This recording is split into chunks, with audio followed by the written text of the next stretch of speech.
The story kicks off at a school and everyone is buzzing about the same rumor, the petal man. Seriously, the rumors are everywhere. Someone heard about him online, someone else saw him at the corner store. Everyone thinks he's some kind of serial killer. Toya is sitting at his desk trying to get his schoolwork done, but all the gossip keeps messing with his focus. Finally, class starts and the teacher announces they have a new student joining them. It's a girl and she doesn't introduce herself to anyone. She just walks right up to Toya and tells him her name is Hato. Toya doesn't want to draw attention, so he gives her a super short reply. Hato sits down at her own desk, but she keeps staring at him. After class, as Toya is walking home, Hato follows him, right behind him. Toya never even told her his name, but she knows it. She asks him why he has such dark circles under his eyes, saying he doesn't look like a study freak. Toya just ignores her question and keeps walking. A little way off, in a deserted factory, a girl is crying. A guy shows up to handle her. He's got a huge knife and red petals are flowing out of his neck. The man grabs the girl and kills her with the big knife. Not too far from there, Toya is sitting outside his cram school. He's holding the result of his mock test, which is way worse than he hoped, so he just tosses it in the trash bin. Toya feels like he has zero talent. He makes a wish, hoping he could get any kind of talent, and he's willing to pay any price for it. Toya starts walking back home. On the way, he catches a weird smell. He looks around and sees two dead police officers on the ground. A man is laughing and petals are flowing from his neck. Suddenly, Hato shows up. She figures out that Toya is jealous of the man because Toya desperately wants talent. The man knows Hato and thanks her for giving him the talent. But even after that, he attacks both of them. But Hato's partner, Nuna, had already predicted the attack, so Hato quickly pulled Toya behind a wall. Then Nuna tells Hato to explain things to Toya. Hato tells him they have an item that lets them get the talents from their past lives in this one. Hato pulls a small knife from her bag and cuts her own neck with it. Red petals start flowing out and she transforms into a samurai. She gets two long swords in her hands.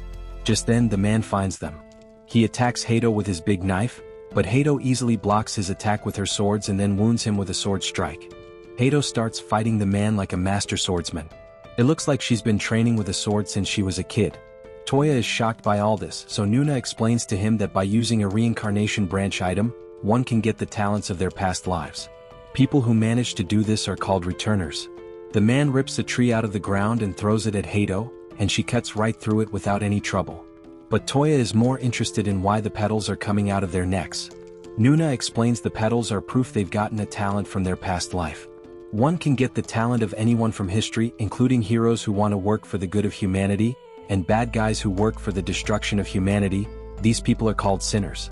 Before Toya tries to get a talent, Nuna warns him that a lot of people die while trying to achieve reincarnation. But instead of being scared, Toya gets excited. Meanwhile, the man starts making fun of Hato's swordsmanship, so Hato uses a special technique, and the man's body is sliced into pieces. Then Hato looks for Toya, and Nuna tells her he's gone. Toya goes to his room and tries to reincarnate himself.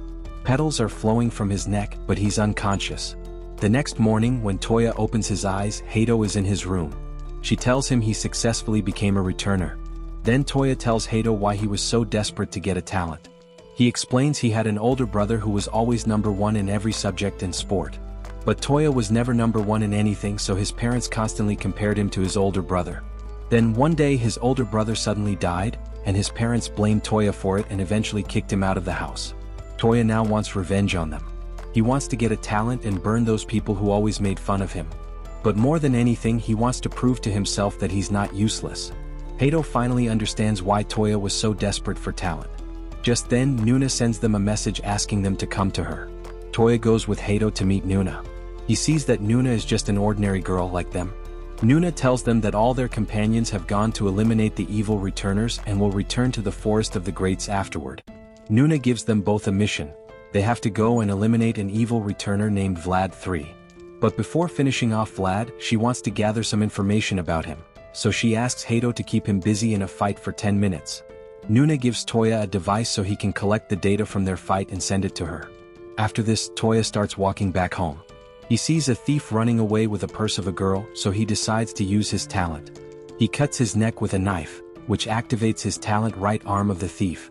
When the thief runs past him, Toya pulls the stuff out of the bag with his hand. The thief has no idea this happened. But when Toya tries to return the stuff to the girl, she says the bag itself was more valuable. She runs after the thief to get the bag. But Toya had stolen the thief's blood along with the stuff, so the thief dies from blood loss. Although Toya's talent has zero combat ability, he can use it to steal anything from anyone. The next day, Hato and Toya go to Vlad's area to eliminate him. Toya hides and records the fight data with a device, and Hato goes to fight Vlad alone.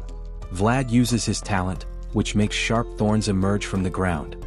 He tries to kill Hato with the thorns, but Hato cuts them with her sword. Hato tries to get close to Vlad, but Vlad spreads thorns everywhere and keeps attacking her, which forces Hato to back off. Toya is watching the whole fight hidden from afar. After fighting Vlad, Hato realizes he's extremely dangerous. She knows she can't prolong this fight. But Nuna tells her to draw out the fight because they are collecting his data. Hato doesn't listen to Nuna. She moves forward to attack Vlad, but Vlad blocks her attack with his thorns and then badly injures her. So Nuna tells Toya their mission has failed. She asks Toya to grab Hato and run away from there. Vlad starts coming towards Hato to kill her. Just as he is about to finish her off, Toya sneaks behind Vlad and puts his hand through the wall and into his body. He steals his talent, which looks like a magical orb.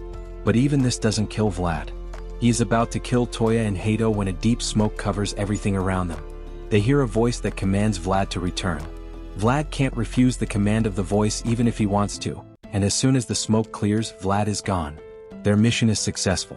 After this, Toya stands alone in a deserted place, waiting for Vlad to come after him. As soon as Vlad arrives, Toya turns off his phone so Nuna can't hear their conversation. Vlad asks Toya to give his talent back.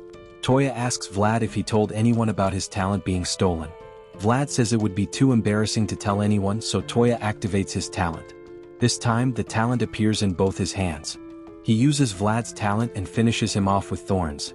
Now that Toya realizes he can steal other people's talents, he decides he won't differentiate between good and evil returners. He will steal all their talents. His goal is to become even more talented than his brother. He wants to acquire the most talent in the world and become the most powerful person. So the next day, when Toya is getting ready for school, he asks Nuna what the plan is. Nuna tells him they have to go take down some evil returners, but first she sends him somewhere else. Toya follows her instructions and goes to a building where Hato is asleep. She wakes up when he arrives.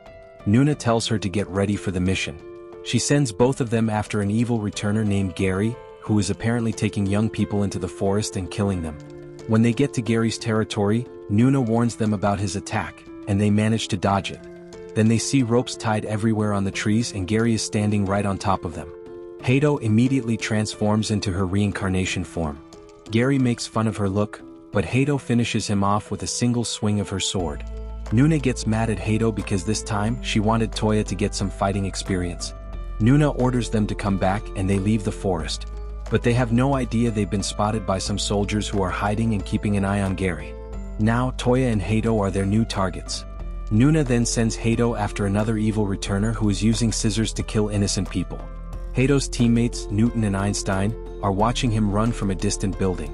Newton tries to use his gravity power to catch the returner, but the guy breaks out of the gravity and runs off.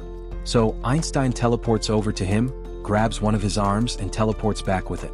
Then they surround him from all sides and their soldiers finish him with a gun. After the mission, they all return to Nana's hideout, the Forest of the Greats. Toya hasn't gone on the mission with them because he stays back to fix the monitor wires. Hato is surprised that Toya is doing this kind of work even after gaining a talent. Toya says he actually likes doing stuff like that. Newton likes his attitude and offers him a handshake for friendship. But Einstein starts saying that Toya isn't one of them. She says his talent belongs to an evil person, and he could betray them anytime. But Nuna says Toya is a good guy, and the person whose talent he got is also a respected individual in history. Hato requests Einstein to give Toya some time and she finally agrees. Later, when Toya and Hato are walking home, Hato tells him how bad she feels about what Einstein said. Toya has risked his life to get the talent, and Einstein has no right to question it like that. But Toya doesn't reply, he just looks towards his house. The lights are on, so they immediately go inside. Toya's friend Ishiki is there. He's brought some comics for Toya, but Toya says he doesn't like those kinds of comics. Hato introduces herself to him. Toya explains that Ishiki is so good at martial arts that he is practically considered his brother's equal, and he even leads a special unit in the army. Toya asks Ishiki why he is there. Ishiki says he heard Toya has been skipping school lately, so he came to check on him, but now he realizes Toya is busy spending time with his girlfriend. Ishiki shows Hato a photo of her, Toya, and Toya's brother, Seiya. He says Seiya and he are very close friends, so he considers Toya like a little brother. Ishiki goes on to say that Toya always chased after Seiya, always trying to catch him, but Seiya never looked back at Toya. He was always moving toward success. He had so much talent that he didn't have time for anyone else. But Toya has all the time in the world because he has no talent. Toya is hurt by all this, and he immediately pulls out his item and activates his power to show Ishiki that he does have a talent. Ishiki knows about this talent. It is the one with the petals that everyone is talking about. Ishiki mocks Toya, saying he is a pathetic guy who has to depend on his past to get a talent. Hato immediately points her sword at him. She tells Ishiki to apologize to Toya. But Ishiki refuses and even mocks Hato the same way he mocks Toya. Hato angrily swings her sword at him, but Ishiki dodges it quickly. Ishiki easily throws Hato to the ground, but he doesn't hurt her any further and just walks out of the room. Outside, Ishiki's soldiers are waiting for his command to attack, but Ishiki tells them not to. He says their suspicion is proven right, but they don't need to attack yet. The soldiers leave. And Ishiki's partner Yoshi says that if they'd caught them, they could have made good test samples. But Ishiki says they already have a test sample. Meanwhile, Hato realizes Ishiki is no ordinary person, considering how easily he'd knocked her down. Toya starts feeling like Hato is just like him. So Hato tells him her parents abandoned her at an orphanage because was not good at anything. She cries every night there because the other kids bully her for looking different. She wanted to take revenge. Then one day an old man takes her in. He was a kendo schoolmaster.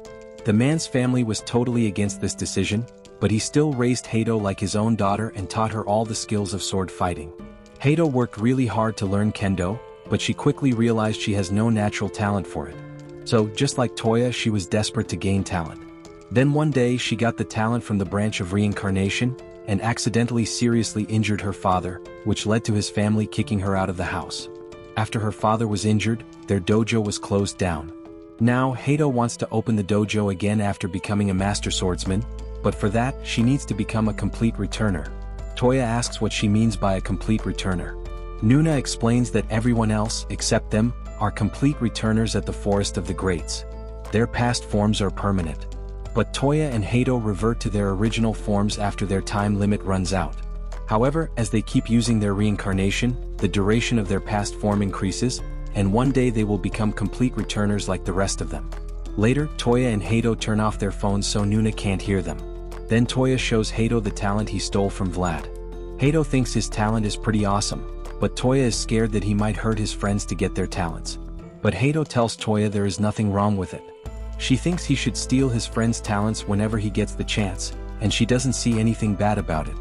Hato gets angry that Toya isn't trying to steal her talent. She feels that Toya doesn't think her talent is worth stealing, that he thinks it is useless. So she says she will train super hard and become worthy enough for him to even consider stealing her talent. Toya says he will wait for that day, and they promise each other that they will have a great fight when it happens.